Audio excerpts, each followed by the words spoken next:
Hi, I'm Mark from Kicker Software, and today I'm going to be showing you how you can use Kicker to analyze a hand of poker. I'm going to analyze a hand of poker that I myself played a few years ago and see if perhaps I maybe made some mistakes while I played it. This video is going to last about 20 minutes. And we're going to cover at a fairly high level what you can do with the software. There will be further videos that go into more detail on some of the subsections that I'll go through quite quickly today. And actually, if you check the website out, by the time you watch this video, they may be available as well. But this is going to be a high level pass through it.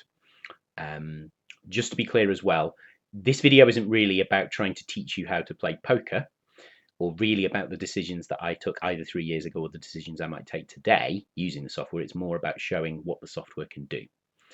And it also assumes you do have a basic understanding of certain poker concepts like ranges and position and things like that. So it's not for absolute beginners, but if you've been playing poker for a little while, you should be able to follow what we're talking about. So the first thing I'm going to do is think about preflop ranges. For the scenario that I'm going to be analysing today, I was on the button and the villain was in the big blind. So I'm just going to go to the Preflop Range Builder. There is a separate video available for this section. I've already set up a couple of ranges here. This is the Hero Open, which I've constructed based on information from my player pool tendencies, which you can see in another video about the hand history tool. And I've constructed the villain calling range in the big blind from a button open based on player pool tendencies using the pre-flop player pool tendency analyzer, which again is available to watch in a different video. So these are the two ranges that I've set up here. If I go to the hand history picker, which again there is a separate video available for this, I have picked a hand here where I had a6 and the villain had ace4, and the flop came ace4, 10, the turn came a 4, and the river came a 5. And then I did face a river decision. You can see that it was a bet call on the flop, it went check check on the turn, and then the river action was as I said, and I ended up losing this hand. And so the question is, from the analysis, was my call on the river good? Or in fact were my decisions in the rest of the hand good, but particularly the river? So if you double click on a hand in the hand history picker, what it will do is it will create you a scenario with the board and the hero hand that you had. You can see here that we need to fill in the hero range, so I'll just select that. It goes back to this screen. We'll just select the hero button, opening range, and then we'll go to the villain range, select it, you can just double click on it, that brings it through. We can see the stack sizes 145 and 46, and the pot size is 6.5. I'm just going to adjust this hero stack here. This is just something I like to do. You don't need to do this. I just like to be able to see as I'm working through a hand exactly what the effective stack sizes are. That's just a personal choice. You could always have left that at 140 odd if you like. And now I'm going to press Analyze. And I'm going to call the scenario 1. And it now takes us to the flop. Now, the first thing to note is that we are looking at the villain's situation here, first of all, because the villain is out of position. And therefore, the villain gets to act first on the flop. You can see here we've got a bunch of equities. We've got the hand combos, and then we've got equities here. So how much value is that hand going to have by showdown on average? The improvability, so actually, this hand is going to get worse by showdown. It's currently a set of 4s, very strong, but there obviously are cards that could come that would undermine it, such as if a flush comes in and the opponent's got a flush, etc. The nuts equity is what are the chances that this hand gets to showdown and is the best hand and is a very strong hand, like minimum 3 of a kind. And you can see this is already 3 of a kind, so this has nuts equity of 90.7. But if we were to scroll down, like actually if you look down here, you've got ace 4, which is 2 pair. But its nuts equity is only 15.6% because that's only its chances of improving to a full house by the river, I think there. Otherwise, it's just considered 2 pair, which isn't considered to have nuts equity. And we also have the percentage of time the hand is bet. At the moment, we haven't picked any of the hands to bet, so they're all 0. And how often these hands are in the range, because these hands don't always have to be in the range. at 100%. It could be that pre-flop you decide you were going to open with the hand 50% of the time and maybe fold with it 50% of the time. Or if it was a calling range pre-flop, you might decide to call with it some of the time, raise with it some of the time, and therefore it wouldn't always be in your calling range. Situations like that. So we have to decide what we are going to do with the villain's range here. It's worth just bearing in mind as well, the reason why the villain doesn't have pocket aces and pocket tens here, or ace 10, is because if we look at the villain's range, the villain would have re-raised all of those hands. So they don't have them here now. But they do have some very strong hands. I'm going to assume, just for the purposes of this analysis, that the villain checks 100% of the time here. Sometimes players do check 100% of the time when they are out of position and they've called from the big blind and they just relinquish control to the preflop aggressor.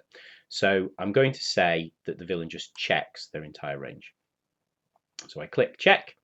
We now go to the action moves on to the hero, and the hero, myself, has more strong hands here.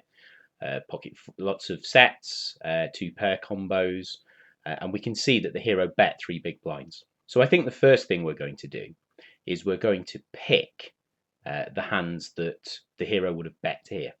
And I think I'm going to use some of the filters here. So I'm going to turn all of the hand strength indicators off, which means we've currently got nothing in the list. And I'm going to turn on all monsters and all strong hands. So I'll just turn strong off for a minute. You'll see monsters is all sets and 2-pair combos. So we'll bet all of those, and then we'll turn on the strong hands as well. And that is, I mean, strong hands in this context here are all ace high hands. It would also include any overpairs, but because there's an ace on board, there aren't any overpairs in this particular situation. So we'll bet those as well. You can see we've already got 38% of hands. Let's reset all the filters. I think in this situation we would also bet all our flush draws. So let's turn everything off and the flush filters, and then just turn flush draws on. Let's bet those. That takes us up to 44%. I think in this situation as well, we would bet all of our gut shots. So let's turn that off, turn gut shots on, and let's bet our gut shots. That gets us up to 57% here. Now, something that I find quite useful in this kind of spot is to now look and see what is the weakest hand that I'm checking. Sorry, what's the strongest hand that I'm checking? And that is pocket kings. I'm checking pocket kings. I'm checking hands like king 10, which is second pair, pocket queens, and so on. I'm checking those hands. Possibly might want to bet those. Another thing you might want to do is check some combos of your very, very strong hands just to add a bit of strength to your checking basket.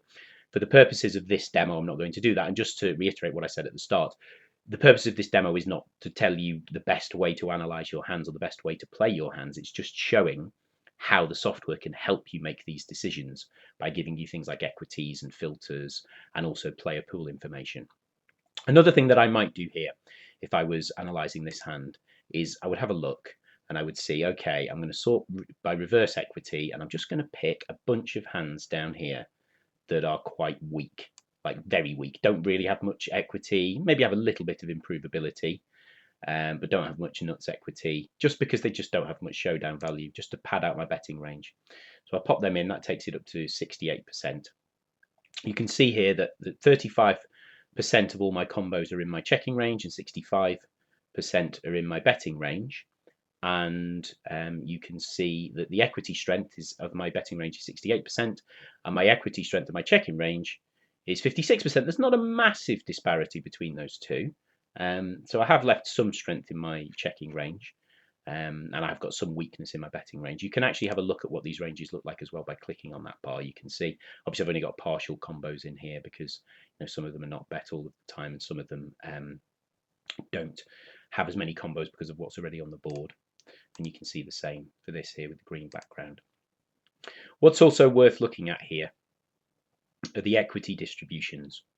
Just before we go ahead and make this bet, you can see that currently this is a histogram that shows how many hands we have in each sector of this. So if we look at this here, this is the hands that have 80 to 85% equity, and we've got loads of them.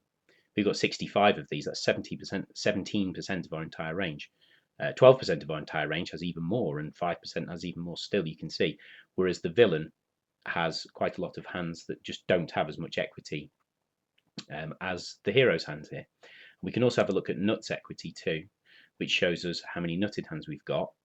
And we've currently got a bunch of hands that have nutted equity here, they'll be all the sets. And as we know, the villain's only got one combo of the sets, the pocket fours. And this purple section here are the draws on the flop. So you can see we've got similar numbers of draws. We're slightly ahead. We have an equity advantage here of 27% and a nuts advantage of 4%, with an improvability of -7%. So given all of that information, I think this is a reasonable range for us to use for our betting range. So we bet 3 big blinds, and it now comes back on the villain. Let's just have another look at those equities. You can see we're now even further ahead because we've skewed our range to a lot of value and then some bluff and some draws in the middle. But we're even further ahead of the villain now. We've got 35% equity advantage and 8% nuts advantage and 0% improvability, which is interesting. And it's now on the villain. And so we need to decide what the villain is going to do. And actually, we can see from the scenario that the villain raised to 6 big blinds. So the hands the villain, I think, would do that with, for sure. They're going to do that with their very strong hands, their sets and their 2-pair combos. So let's pop them in their raising range. We've got 3% in their raising range.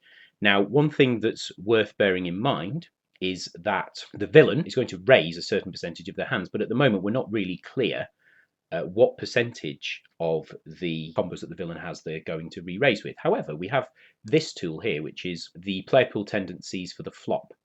And we can see that on average, whoever the aggressor is bets just less than half pot, which would be within this section here, where the aggressor bets between 40 and 60% pot. On average, you're going to get a call 48% of the time. You're going to get folds 43% of the time, and you're going to get raised 9% of the time. But that's just for an average flop. We can actually go better than that, and we can apply the texture of the actual flop that we saw here. So we apply that texture. But what we have here is this has taken the 4 of hearts, ace of spades, 10 of spades, and it's filtered based on that criteria. So it's a flush draw, it's a straight draw, it's got 2 Broadway cards, and it includes an ace, so it's an ace high board. And we just get slightly more nuanced information here. We see the call is still 48%, but the fold is 44%, and the raise is 7% when you bet around about half pot. So 7% is the figure that we're looking for. So we've currently got 3%. We've got the very strong hands. I think that the villain might make this move with some of their draws as well. So let's just turn off flush draw filter and then turn it on. And let's filter on nut flush draw. So I think they would probably raise all their nut flush draws. Let's reset the filters again. Let's go back to flush draws again, because I think there are... Actually, let's reset all filters and just filter on and sort on nuts equity here, because there's some very strong hands here the villain's got. It's not the nut flush draw, but Queen Jack of Spades is both a gut shot and a flush draw. And then Queen 4 of Spades is a flush draw with 2 different possibilities of runner straights. And there are a bunch of hands like that that have fairly strong equity. So let's include all of those and add those to the raise range. That takes us up to 6%. We'll maybe just add in a couple more of those. That gets us up to 7%. Which was the figure we were aiming for. So I think this is a reasonable re-raising range for the villain. So let's make that happen by doing that bet. And now let's have a look at these histograms. And now you can see the villain's range is now starting to move ahead of us. They've got much stronger hands than us in this area, and we've got a bunch of hands that kind of just draw with the bottom of their range here, and we've got a lot of stuff towards the end. So we now need to decide as the hero what we're going to do. I think the first thing to bear in mind is if we just sort by equity here, that I think as the hero we would probably re-raise all of our sets here. What we actually did in the real hand was call, but if we say we would re-raise these hands, and then we have the hands that we would call with here, and I think we're going to probably call with a lot of hands. So let's just start with our ace high hands. I think in this situation here, if I'd been re-raised by the villain, and it was only, I bet 3, he re-raised to 6, I think I probably would call with all my ace hands, because the villain might well do that with just flush draws, in which case I'm ahead. So let's turn everything off and then put our strong hands on. We'll also put our monsters on as well, so we're calling with our ace high hands and also our 2-pair hands. I think that's fair enough to say we would call with those hands. So let's reset all our filters, and what are we left with now? I think we would also probably call, let me just have a little scan down here. Yes, they're all our ace high hands. I think we would also call with our flush draws, so let's turn all our filters off, turn flush draw filters on, and let's call with those, because it's possible that the villain is also just doing this with an ace hand, and therefore our draws might well be good. Again, let's just check what the weakest hand that we're checking is here. So we've got some gut shots here. I think let's turn our gut shots on. Let's say we would call with our gut shots as well. Okay, so we're actually calling with quite a lot of our range here. Again, the purpose of this video is not to decide whether this is the right way to play this hand. It's just to show the benefit of what you can do. Maybe just call a gut shot with one street there. You might want to go through and pick up the gut shots that have backdoor flush draw equity as well. But in this case, let's just say the hero calls, and now we get to choose what the turn card is. And the turn card was the 4 of spades. So let's go along with that. Okay, and now we see a situation where, look how polarized this is now. We have some very strong hands right at the very top, but most of our hands are way weaker than the villain's range. And that's because we've had a very unusual situation happen here, where the turn card that's come is actually brilliant for the villain's range, as in it's brought in all their draws, and it's also paired the board in a way that turns some of their 2-pair combos, in fact the only 2-pair combos that they had, into monsters as well. Whereas what we're left with is a bunch of hands for the hero. That, there are various flushes and so forth that the hero has, but the villain just has far more going on here in terms of very, very strong hands, and therefore the hero's range is way behind. So we're on the villain again, and what happened is the villain checked. I think in this situation the villain might well check a lot of the time. Maybe they're going to bet some of these hands some of the time. So their pocket fours are now quads, and they have fewer ace-4 combos because there are 2 4s on the board and an ace.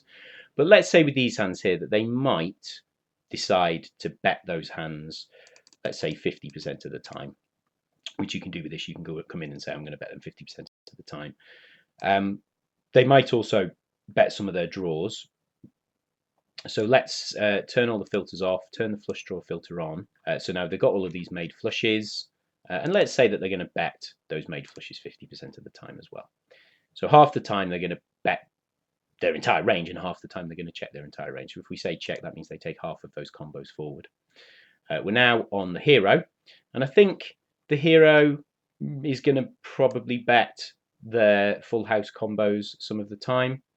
So that's what we've got here. If we just reset all the filters, we've got all these ace-4 combos. So we're going to bet those, let's say 50% of the time. Probably bet some of the flushes as well. Let's just turn everything off and turn the made flushes on. Let's say we're going to bet our flushes 50% of the time as well, a bit like the villain did. We reset all filters, and then I think everything else, our ace high hands, our 2-pair hands, I think maybe we just leave all of those and just check them behind. So if we say hero checks, and then the river card was 5 of hearts, and we know now that what happened on the river is that the villain bet 18 big blinds. And if we have a look at the villain's range is just absolutely replete with value hands here, and I think it's fair to say, if we just whack the betting frequency up to 100%, that the villain is probably going to bet with their entire range here. So we select bet. Actually, no, we won't do it like that. We'll do it like this. We don't have to type the 18 in manually, but you could put a manual size bet in there if you wanted to and deviate from what happened in the scenario. And now we end up on the river where we've got full house combos. If we had the full house combos here on the river, I think the hero would re-raise with those, but I think everything else that's a flush, that's a made flush, so let's turn everything off, turn made flushes on, I think the hero would call with. Let's reset everything again. What are we left with? Well, we're left with a bunch of hands where if we think we've been accurate about the way that we've modelled the villain's range here, we've actually got a whole bunch of hands that have 0% equity. All of our ace high hands have 0% equity, and everything that's below that also has 0% equity. So therefore, you would think based on that you would not want to call with any of those hands. You possibly might want to re-raise with them if you think the villain is bluffing, but the way we've done this analysis, we don't think the villain has any bluffs at this point. So therefore, the hand we actually had, which has been here all along, ace-6 offsuit, is not a calling hand. And what I did in the real scenario a few years ago when I played this hand is I did call with this hand. So I think it's pretty clear, assuming that the way we've modelled this is correct, that that was a mistake to do that. Okay. Thanks very much for watching the video here. It's just a couple of other things I want to mention. When we use the player pool tendencies tool, some of you might be thinking, oh, well, I've got a heads up display, so I can use that, and I don't need to use this kind of player pool thing. But there are a couple of reasons why it's worth considering using the player pool tendency tool here. The first one is because you don't always have heads up display information on villains. You sometimes haven't got enough hands on them, so knowing what the player pool does as a kind of more general idea, I think, is very useful for when you don't have specific reads on players. It's a little bit like, if you were playing live in a casino and you maybe didn't have a read on the exact player, but you know the sorts of players that play in that casino. It gives you that kind of information. And also it gives you the information of knowing what bet size is, and how players respond to different bet sizes on what kind of flop textures. And I've never seen a HUD that can do that. It's possible that some very, very complicated HUDs are out there that do that, but I haven't seen them, and they're not widely adopted at the moment, even if they do exist. So it's worth using it for that purpose as well. And one thing I probably would do just after I've done this analysis here is I might well go back to some previous decision points, like say on the flop, and just maybe try looking in more detail at what the ranges were for the villain and the hero, and try and model things and look more deeply as to see whether or not it was a mistake to call with the ace-6 in that situation, because obviously I went through this quite quickly here. And one of the ways in which you can do that is by looking at the equities more deeply, and also maybe gaming out a few different possible turn cards, maybe turn cards that aren't spades, or maybe turn cards that are spades but don't pair the board, and things like that, just to have a look and see how that might make a difference to things. There are all kinds of ways in which you can use the software to do that. Well, thanks very much for listening and watching.